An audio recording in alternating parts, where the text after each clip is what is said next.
Assalamualaikum warahmatullahi wabarakatuh. Perkenalkan, nama saya Irfan, kelas 4D4 LKA NRP 11110171006.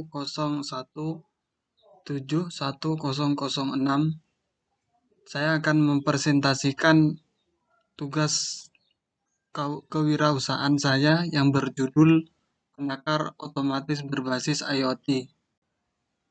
Latar belakang: kebutuhan akan alat-alat mesin industri saat ini merupakan yang cukup mendasar untuk mendukung kemajuan UMKM. Besarnya kebutuhan akan mesin industri menyebabkan ketergantungan terhadap perusahaan nasional semakin meningkat, sedangkan perusahaan tidak mampu memberikan permintaan yang sesuai dengan konsumen. Semakin hari semakin berkurang, terutama pada UMKM itu sendiri. Banyaknya toko retail atau eceran, proses penimbangan yang sangat lama. Tujuan dari pembuatan produk ini, yang pertama itu membuat alat penakar otomatis dengan output yang dapat diatur. Yang kedua, mengembangkan sistem IoT. Yang ketiga, mempercepat proses penimbangan. Yang keempat, masyarakat Indonesia dapat merasakan manfaat dari alat ini. Manfaat kegiatan: yang pertama, meningkatkan kualitas produksi. Yang kedua, mampu memproduksi alat penakar tepung otomatis dalam skala lebih besar untuk memenuhi permintaan dari beberapa daerah serta meningkatkan jumlah pembeli. Yang ketiga, mempercepat proses penimbangan, dan yang terakhir, mempercepat proses pengemasan. Deskripsi produk inovasi: timbangan adalah sebuah alat bantu yang digunakan untuk mengetahui berat suatu benda. Namun dalam beberapa hal terdapat banyak kekurangan pada timbangan ini, antara lain massa timbangan itu sendiri lebih berat dibanding timbangan lain. Yang kedua, hasil pengukuran beban yang diukur kadang-kadang meleset dari nilai berat sebenarnya. Tidak dapat digunakan untuk mengukur massa beban yang lebih kecil dan akan lebih cepat berkarat atau rusak jika tidak dirawat dengan benar atau baik. Berkaitan dengan hal tersebut, maka diperlukan suatu peralatan timbangan yang berfungsi untuk menyelesaikan permasalahan di atas, yaitu dengan timbangan digital.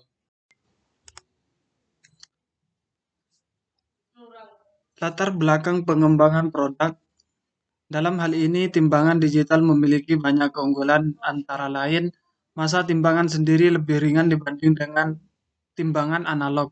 Hasil pengukuran beban yang diukur lebih akurat, cocok untuk mengukur benda kecil seperti bumbu masak, emas, dan lain-lain.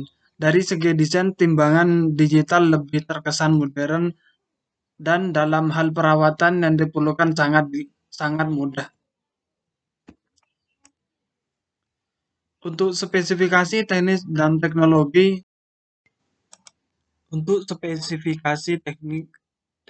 dan teknologi: komponen microcontroller dengan berbasis Arduino Nano, struk RAM, komunikasi SP32, untuk inputnya berupa load cell, dan untuk outputnya berupa pneumatik dan motor DC. Nah, untuk power dayanya sendiri, saya menggunakan 12 volt. Untuk sensornya, load cell, aktuator, motor DC, dan pengondisi sinyal menggunakan HX711. Kegunaan dan manfaat produk penakar otomatis untuk memberikan solusi bagi permasalahan penimbangan di mana pada penimbangan umumnya masih manual. Dalam produk ini nantinya akan menjadi solusi penimbangan yang lebih cepat dan efisien. Untuk keunggulan dan kelemahan: keunggulan yang pertama itu lebih ringan, range dapat diatur. Yang ketiga, berbasis IoT, dan yang keempat, load cell Dan untuk kelemahan sendiri, yang pertama itu proses kalibrasi yang sangat rumit dan kompleks. Yang kedua, butuh perawatan yang baik. Yang ketiga, mudah karat. Yang keempat, objek yang ditimbang harus benda-benda kecil. Untuk kepemilikan produk inovasi, berikut informasi inovator produk teknologi atas nama Irfan, asal institusi Politeknik Elektronika Negeri Surabaya, jenis pekerjaan wirausaha dan instansi produk teknologi dikembangkan di CV Karya Brawijaya.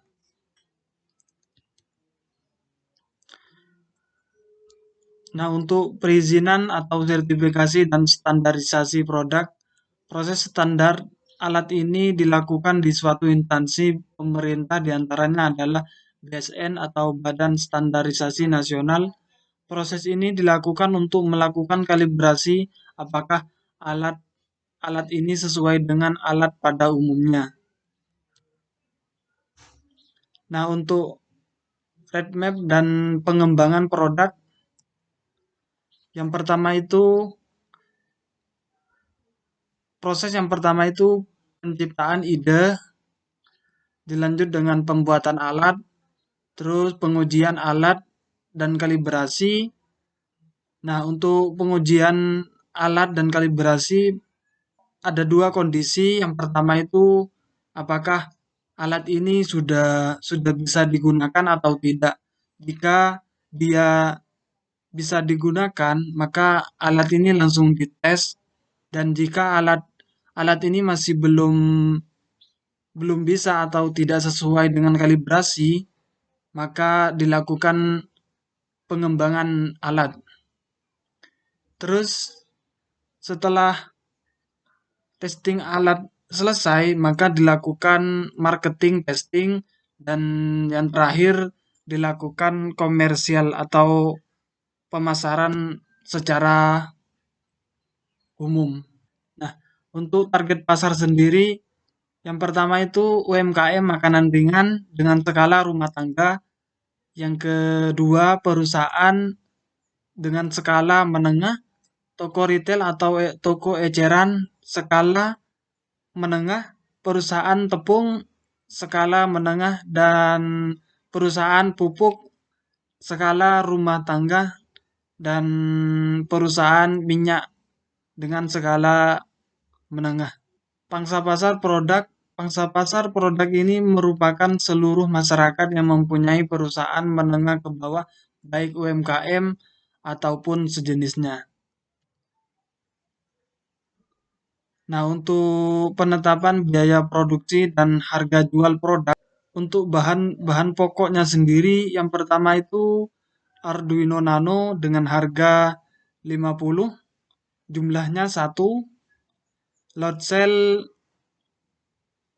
dengan harga 100 dengan jumlah 4, driver load cell HX711 dengan harga 15.000 dengan jumlah unit 4, LCD 16x2 dengan harga 25.000 dengan jumlah 1, 3 channel relay modul dengan harga 35 dengan jumlah unit 1, power supply dengan harga 50 dengan jumlah unit 2, plat stainless dengan harga 500.000 dengan jumlah unit 2, pneumatic solenoid dengan harga 100.000 dengan jumlah unit 1, motor DC 500.000 dengan jumlah unit 1. Jadi total keseluruhan harga atau jumlah yang dibutuhkan adalah 1.870.000. Biaya tukang 500.000, biaya pokok 1.870.000 dan total produksi yang dibutuhkan adalah 2.370.000. Nah, untuk harga jualnya sendiri harganya 2.500.000.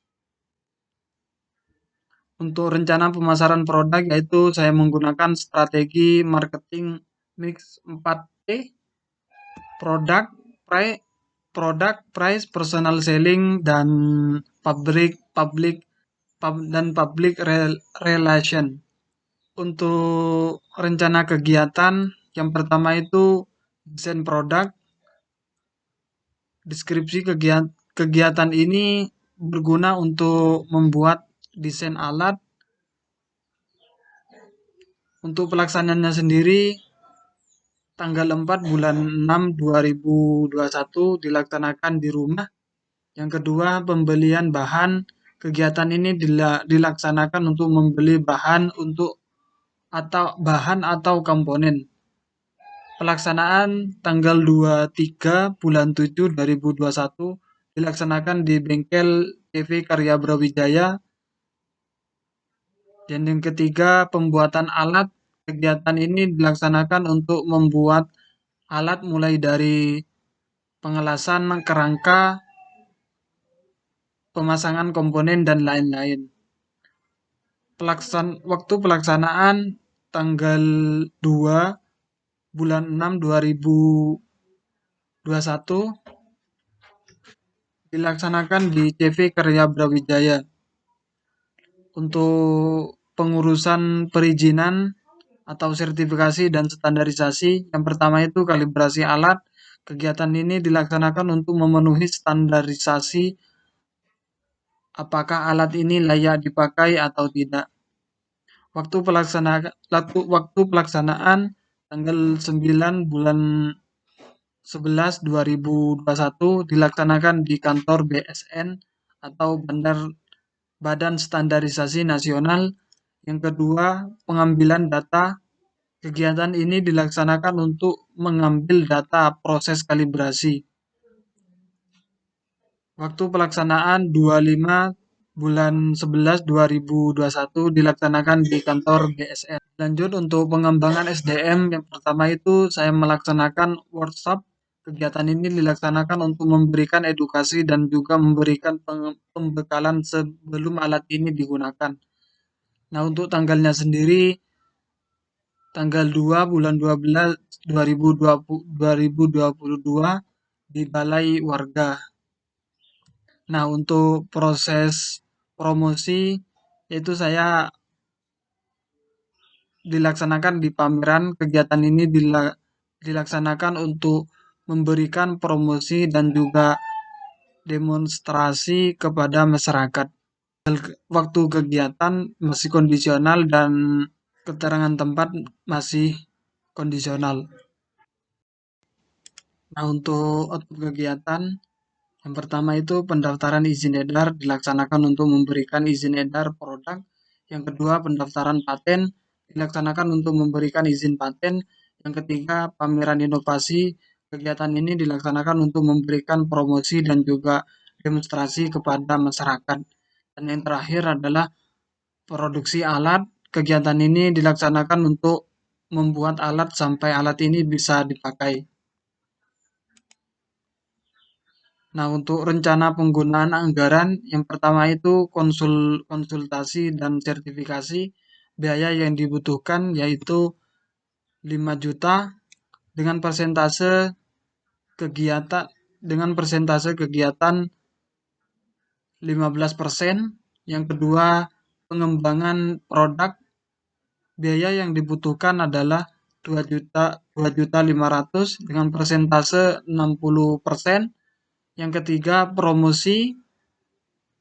Biaya yang dibutuhkan adalah 1 juta dengan persentase 5%. Dan yang terakhir, biaya lain-lain. Biaya yang dibutuhkan adalah 7 juta dengan persentase 30%. Jadi total anggaran yang dibutuhkan adalah 15.500.000 rupiah. Sekian dari presentasi saya, kurang lebihnya mohon maaf. Assalamualaikum warahmatullahi wabarakatuh.